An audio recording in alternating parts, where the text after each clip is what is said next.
네, 안녕하세요. 사랑하는 대학 청년부 여러분. 2월 10일 수요일 바이블 타임 묵상입니다. 오늘은 창세기 43장과 마태복음 14장 1절에서 12절 말씀입니다. 1절에 그 땅에 기근이 심하고 라며 시작하고 있습니다. 하나님께서 이 7년의 풍년과 또 7년의 흉년을 하시기로 작정을 하셨지만 그것을 이제 애굽 땅에서 요셉을 통해서 이걸 알리셨기 때문에 다른 사람들은 그것을 알 수 있는 길이 전혀 없었습니다. 야곱과 그의 자녀들도 마찬가지였습니다. 그래서 그 기근 가운데 살고 있었는데 그 애굽에서 곡식을 판다라는 얘기를 듣고 자녀들을 보내서 이제 애굽에서 곡식을 한번 사 왔었죠. 그래서 이거를 먹으면서 언제 끝날지 모르는 이 기근을 버티고 있는데 이 사왔던 음식이 다 떨어지고 만 것입니다. 그래서 야곱은 다시 아들들을 불러서 애굽에 가서 양식을 사오라고 말했습니다. 그러자 유다가 대답했습니다. 아버지, 애굽 총리가 우리에게 막내 아우를 데리고 오지 않으면 우리가 스파이라고 얘기를 했습니다. 그래서 베냐민을 같이 보내시지 않으면 우리는 총리를 만날 수도 없고 양식을 살 수도 없습니다. 그래서 우리는 가지 않겠습니다. 베냐민을 꼭 같이 보내주셔야 합니다. 라고 얘기했습니다. 그러니까 야곱이 이제 얘기를 합니다. 아니 너희는 왜 쓸데없는 얘기를 해가지고 너희 다른 동생이 있다고 얘기해서 나를 이렇게 괴롭게 하냐라고 이렇게 또 얘기를 하자 또 아들들이 아니 그 총리가 우리 가족에 대해서 이거 조금 묻는데 너가 아버지 뭐 하시노? 너가 아버지 살아 계시나? 뭐 다른 동생은 없나? 막 물어보니까 저희는 그냥 당연히 그 대답을 한 것이죠. 아니 동생을 데려오라고 할 줄 우리가 어떻게 알았겠습니까? 이렇게 얘기를 합니다. 그리고 또 유다가 한마디 더 붙여서 아버지 베냐민을 같이 보내셔야 합니다. 그래야 우리가 다 살 수 있습니다. 내가 잡히는 한이 있어도 내가 담보되는 한이 있어도 베냐민은 반드시 보낼 테니까 아버지 보내주세요 라고 얘기를 합니다. 그러자 야곱이 드디어 결단을 합니다. 그래 그러면 이 땅에서 나는 귀한 선물들을 들고 가라. 유황과 꿀과 향품과 몰약과 감복숭아를 가지고 가라. 그리고 선물로 드리고 돈도 전에 너희가 가져왔으니까 2배로 가져와서 다 돌려드리고 갔다 와라. 베냐민도 데리고 가라. 하나님이 지켜주실 것이다. 이렇게 믿음을 선포하면서 아들들을 보냅니다. 그래서 형들은 귀한 선물들과 돈을 가지고 애굽 땅으로 내려왔습니다. 한편 요셉은 형들이 도착하자 자신의 청지기, 자신의 하인을 불러서 형들과 함께 집에서 점심을 먹을 거니까 준비하라고 명령을 했습니다. 그래서 총리 일이 끝나고 요셉은 집으로 와서 형들에게 아버지가 살아계신지 건강하신지 물어보았습니다. 그리고 베냐민을 보자 이 마음에 너무나 북받쳐 올라서 또 안방을 가서 울고 마음을 진정시키고 나와서 밥을 먹으며 좋은 시간을 보냈습니다. 이것이 43장에 내추된 내용이고요. 마태복음으로 이제 넘어가겠습니다. 마태복음은 분봉왕 헤롯이 예수님에 대한 소문을 들었습니다. 아, 예수란 청년이 있는데 막 기적을 일으키고 다닌다더라. 귀신을 쫓고 안진뱅이를 일으키고 죽은 사람을 살리고 다닌다더라. 이런 소문을 들은 것이죠. 근데 이 소문을 들으니까 헤롯이 덜컥 겁이 났습니다. 왜냐하면 헤롯이 세례 요한을 죽였는데 바로 이 예수란 청년은 아마 이 세례 요한이 살아나서 그런 일을 하고 다닌다라고 생각했기 때문에 이 헤롯이 겁이 났던 것이죠. 이 헤롯에 대해서 잠시 설명을 해드리자면 이 당시 다들 아시겠지만 이스라엘은 로마의 속국에 있었습니다. 마치 한국이 일본의 속국이었던 것처럼 이스라엘은 로마의 속국으로 있었는데 BC 63년 그러니까 예수님이 태어나기 한 63년 전에 이 로마의 폼페이우스 장군이 예루살렘을 점령했습니다. 그때 이스라엘은 하스모니아 왕조가 다스리고 있었습니다. 이것이 누구냐면 이 구약의 말라기와 신약의 마태복음 사이에 400년이라는 시간이 존재합니다. 그거는 이 성경에 나와 있지 않는데요. 그런데 그 400년 동안 그 이스라엘에 많은 일들이 있었겠죠. 역사적으로 막 또 전쟁도 나고 왕권 창탈하고 막 이렇게 막 이렇게 난리가 났죠. 그렇게 해서 하여튼 이 하스모니아 왕조가 그 당시 정권을 잡아서 이 이스라엘을 막 다스리고 있었습니다.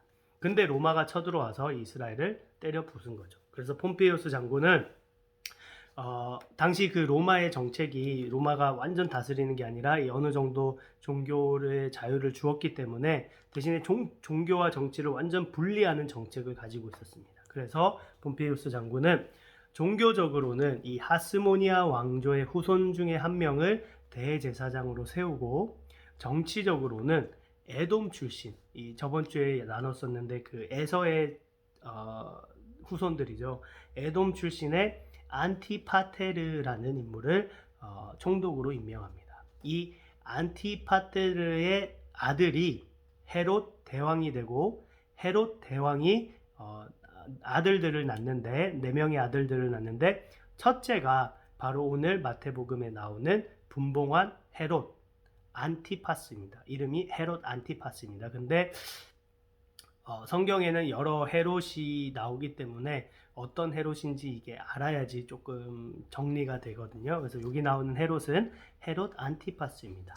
그래서 분봉왕은 이 전역을 다스리는 왕이 아니라 미국으로 치면 스테이트 거버너 개념으로 생각하시면 될 것 같아요. 그래서 헤롯은 갈릴리와 베레아 지역의 그곳을 다스리는 분봉왕이었습니다. 그래서 오늘 이 헤롯 안티파스는 어떤 일을 했냐면 친구가 자기의 동생이 있었어요. 자기의 동생이 이제 빌립이라는 인물이 있었는데 빌립도 다른 곳의 분봉왕이었어요. 빌립의 아내 헤로디아를 사랑하게 된 거예요. 그래서 헤로디아의 아내를 뺏어버립니다. 그리고 헤로디아와 결혼을 하게 됩니다. 자기의 동생의 아내와 결혼을 하게 됩니다. 이 일을 세례 요한이 엄청나게 이제 질타를 합니다. 그러자 헤롯이 이제 열받아서 사람을 보내서 요한을 잡아서 가두게 되는 것이죠. 사실 헤롯은 요한에 대해서 두 마음이 있었습니다. 첫 번째는 감히 자신을 비난한 것 때문에 굉장히 죽이고 싶은 마음이 있었고, 두 번째는 이 마가복음을 보면 헤롯은 요한을 의롭고 거룩한 사람으로 알고 두려워하여 보호하며 또 그의 말을 들을 때에 크게 번민하면서도 달갑게 들었다라고 말하고 있습니다. 그래서 두 가지 마음이 존재했던 것 같아요. 굉장히 미워하는 마음과 그럼에도 불구하고 하나님의 선지자라서 두려워하는 마음. 그래서 그가 하는 얘기에 대해서 자기가 마음에 찔리는 것이 있을 때 그것에 대해서 또 생각하는 그런 것이 이 헤롯 안티파스의 모습을 성경은 보여주고 있습니다.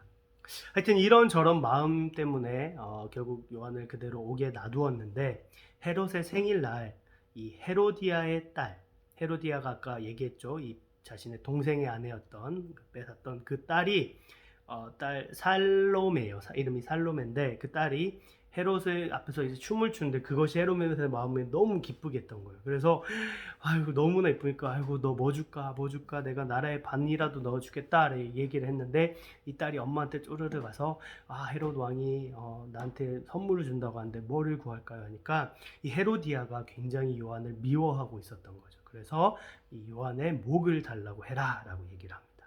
그러니까 헤롯은 결국 자신이 한 맹세와 앞에 앉아 있었던 그 사람들에게 체면 때문에 결국 요한을 못 빼라라고 얘기를 합니다. 여기서 우리가 볼 수 있다는 것은 헤롯이 요한에 대해서 알고 있었다라는 것이죠. 본인이 잘못한 것도 알고 있었고 요한이 의로운 사람이다라는 것을 알고 있었음에도 그는 자신의 권력을 위해서 자신의 체면을 상하기 때문에 요한을 죽이는 것을 볼 수 있었습니다.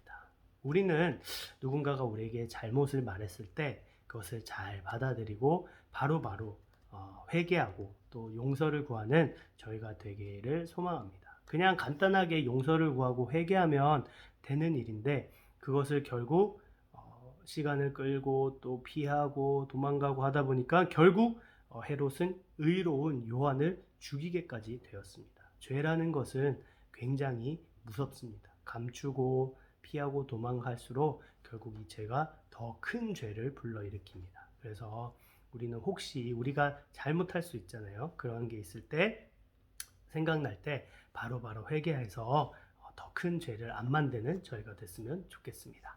네, 오늘 한 구절 말씀은 창세기 43장 8절입니다.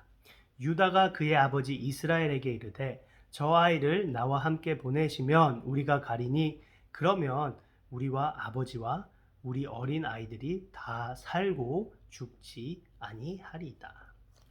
애굽에서 사온 양식이 다 떨어졌죠. 그동안 애굽을 다녀왔으면 벌써 2번을 갔다 왔을 수도 있었는데 야곱이 계속 망설였습니다. 사실 야곱의 마음은 굉장히 지쳐 있었습니다. 삼촌 라반의 밑에서 그렇게 고생을 하고 결혼을 해서 드디어 자녀도 많이 낳고 아내도 얻어서 그리고 큰 가축들, 그러니까 자신의 기업을 이제 일으켜서 가나안 땅으로 들어왔습니다. 형 에서가 두려웠지만 하나님의 은혜로 형 에서와도 화해를 했습니다. 여기까지 해서 이제 다 가나안에 정착을 했으면 그냥 해피엔딩으로 끝나는 것이죠. 너무 좋은 시간이었고 모든 일이 잘 풀렸습니다. 이때는 야곱이 너무 하나님 감사하는 마음과 이 마음의 기쁨이 넘쳤을 거예요. 그런데 이 야곱의 삶에는 또한 어려움이 계속 있었습니다. 딸아이가 밖에 나가서 큰 사고를 당하게 됩니다. 또 그로 인해서 자신의 아들들이 많은 사람들을 죽이기까지 했습니다. 얼마나 그 마음이 야곱의 마음이 괴로웠을까요? 그 후에 또 자신이 평생을 마음 깊이 사랑했던 아내 라헬이 죽게 되었습니다. 그리고 그 라헬에게서 낳은 아들, 자신이 너무나 사랑했던 정말 눈에 넣어도 아프지 않던 요셉도 죽어버렸습니다. 사랑하는 아버지 이삭도 죽었습니다. 그 시간 가운데 가나안 땅에 사는 시간 가운데 너무나 사랑했던 그 사람들의 죽음 앞에서 이 야곱의 마음이 너무나 지쳐있고 약해져 있었습니다. 그런데 이제는 그 중에서 마지막 하나 남은 자신이 가장 사랑하는 베냐민까지 내어놓아야 하는 상황이 되었습니다. 정말 베냐민만은 절대 읽고 싶지 않았습니다. 정말 베냐민까지 읽으면 자기가 죽을 것 같았기 때문입니다. 근데 눈치 없는 르우벤은 베냐민을 안 데리고 오면 자신의 두 아들을 죽이라고 또 막 이 마음이 지쳐있는 야곱의 마음을 더 무겁게 하고 있었습니다. 야곱의 마음은 굉장히 무거웠고 일어날 힘이 없었습니다. 그런데 유다가 한마디를 하자 야곱이 바뀌었습니다. 그래서 14절에 보면 야곱이 이런 고백을 합니다. 전능하신 하나님께서 그 사람 앞에서 너희에게 은혜를 베푸사 그 사람으로 다른 형제와 베냐민을 돌려보내게 하시기를 원하노라. 그리고 이 부분이 중요한데요. 내가 자식을 잃게 되면 잃으리로다 라고 엄청나게 담대한 믿음의 말을 하는 것을 볼 수 있습니다. 그렇다면 유다의 한마디는 어떤 말이었기에 야곱을 이렇게 일으킬 수 있었을까요? 첫 번째는 유다는 상황을 잘 설명을 해주었습니다. 감정적으로 반응하는 야곱에게 이 지금 상황에 대해서 잘 설명을 해주었습니다. 야곱은 지금 너무나 마음이 상해 있었고 또 아들들을 믿지 못하는 상황에 있었습니다. 그래서 그래서 유다는 자신들이 아버지한테서 베냐민을 뺏어서 팔려는 것이 아니라 우리가 총리가 묻는 말에 대답을 했는데 총리가 베냐민을 데리고 오라고 할 줄 몰랐다. 그 총리가 꼭 베냐민을 데려오라고 했다. 안 오면 우리는 못 만난다 라고 먼저 잘 이 상황을 설명을 해주는 것을 볼 수 있습니다. 이것은 어떤 성경적인 진리라기보다는 삶의 지혜인 것 같습니다. 그래서 사람과 대화를 할 때 무조건 결론을 말하거나 이렇게 뭔가 이렇게 결론을 말하는 것이 아니라 상황을 처음부터 잘 설명을 해주면 그 대화의 물꼬를 먼저 잘 틀 수 있는 것 같습니다. 그리고 두 번째로 유다는 아버지의 마음을 잘 알고 확신을 줬습니다. 아버지가 가장 두려워하는 것은 무엇이었을까요? 바로 베냐민을 잃어버리는 것이었죠. 가장 사랑하는 아내의 아들. 그것이 두려워서 지금까지 망설이고 있었던 것입니다. 유다는 그런 아버지의 마음을 알고 자신이 담보가 되어서라도 베냐민을 반드시 데려오겠다고 야곱의 마음을 안정시켜 주었습니다. 우리는 이 사람이 무엇 때문에 힘들어하는지 그것을 잘 알고 그 마음을 이해하고 그 마음을 대해서 안정을 주는 것이 또한 대화에 좋은 방법이고 삶의 지혜인 것 같습니다. 마지막으로 이것이 중요한 부분인데요. 유다는 살리는 말을 했습니다. 루벤은 처음에 아버지가 반대를 하자 대뜸 내가 베냐민을 안 데리고 오면 아버지 내 두 아들을 죽이세요 라고 다짜고짜 얘기를 합니다.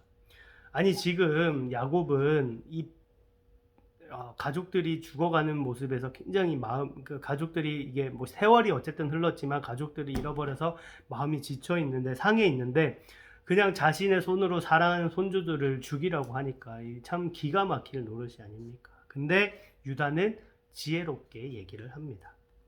유다가 그의 아버지 이스라엘에게 이르되 저 아이를 나와 함께 보내시면 우리가 가리니 그러면 우리와 아버지와 우리 어린아이들이 다 살고 죽지 아니하리이다. 야곱은 지금 죽음이라는 것에 갇혀 있었던 것 같아요. 사랑하는 아버지와 아내와 아들이 죽었고 또 사랑하는 베냐민이 죽을 수도 있다라는 것이 야곱의 마음을 두렵게 하고 갇혀 있던 것 같습니다. 근데 그 유다는 야곱에게 죽음에 대해서 얘기를 하는 것이 아니라 다 같이 살 수 있는 살리는 말을 야곱에게 보여주었습니다. 소망 없는 그 어두움 가운데 있는 야곱에게 삶이라는 생명이라는 소망이라는 빛을 비추어 주셔서 그 마음의 눈을 뜨게 된 것이죠. 거기서 이 야곱은 힘을 얻었습니다. 이것은 우리가 사는 길이구나. 죽는 길이 아니라 사는 길이구나. 그러면서 힘을 얻어서 자녀들에게 지시를 합니다. 귀한 선물도 준비하고 돈도 2배로 준비해서 가라. 그리고 믿음의 선포를 합니다. 하나님께서 지켜주실 것이라고. 혹 자녀를 잃게 되면 내가 잃게 되리라 라고 담대하게 선포하며 믿음을 회복하는 야곱의 모습을 볼 수 있었습니다. 혹시 여러분은 이러한 경험이 없으신가요? 저도 이제 예전에 20대 초반에 10대 후반 20대 초반에 바이올라 학생들 그때 이제 바이올라 다니는 형 누나들 뭐 또 친구 동생들이 있었는데 그때 함께 찬양팀을 만들어서 사역을 했던 경험이 있었습니다. 정말 즐겁게 저희가 사역을 했었는데요. 하루는 이제 저희가 밤늦게까지 연습한 적이 있었어요. 근데 그날따라 제가 많이 피곤했었습니다. 그래서 연습이 끝나고 나서 이렇게 의자에 이렇게 탁 앉아 있는데 제가 많이 지쳐 보였나 봐요. 그래서 같이 섬기던 그때 보컬 누나가 있었는데 저한테 와서 성준아 힘들지 하면서 이렇게 굉장히 말을 따뜻하게 저한테 건네해 주었던 기억이 있어요. 근데 그게 굉장히 그냥 그 별거 아닌 한마디였는데 큰 위로와 힘을 얻었던 기억이 있었습니다. 그래서 또 일어나서 같이 즐겁게 또 놀았던 기억이 있는데 여러분들도 분명히 이런 기억이 있을 거라고 생각을 합니다. 그래서 오늘 말씀을 통해서 우리가 배울 수 있는 것은 이 말 한마디의 힘이 얼마나 대단하고 큰 것인지 볼 수 있습니다. 그리고 우리는 오늘 유다와 같은 사람이 되어야 합니다. 힘든 영혼들에게 가서 위로의 말로 살리는 말을 함으로써 그들이 일어설 수 있도록 도와주어야 합니다.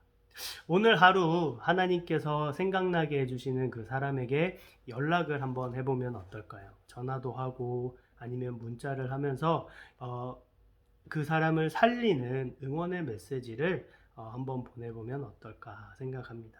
내가 너를 위해서 기도하고 있어. 내가 너가 생각나서 한번 전화해봤어. 정말 넌 하나님의 귀한 자녀야. 이런 위로의 말들이 지금 코로나로 인해서 혼자 집에 있고 또 많이 지쳐있는 그런 영혼들에게 힘을 줄 수 있는 깜깜한 이 코로나 때문에 앞이 보이지 않는 상황이 아니라 정말 믿음의 말을 함으로써 생명의 빛이 그 사람에게 비칠 수 있는 말을 하면 얼마나 좋을까 한번 생각을 해보았습니다. 무엇보다 마음이 지쳐있는 영혼들이 있지만 영이 죽어있는 영혼들이 있습니다. 정말 소망 없이 아무 기쁨 없이 살아가는 주위의 사람들이 있습니다. 그 영혼들은 결국 복음으로 살릴 수 있습니다. 복음에 생명이 있고 복음이 빛이기 때문에 그 생명이 들어갈 때 그 영이 그 빛이 비칠 때 그들을 영원히 살아날 수 있는 것입니다.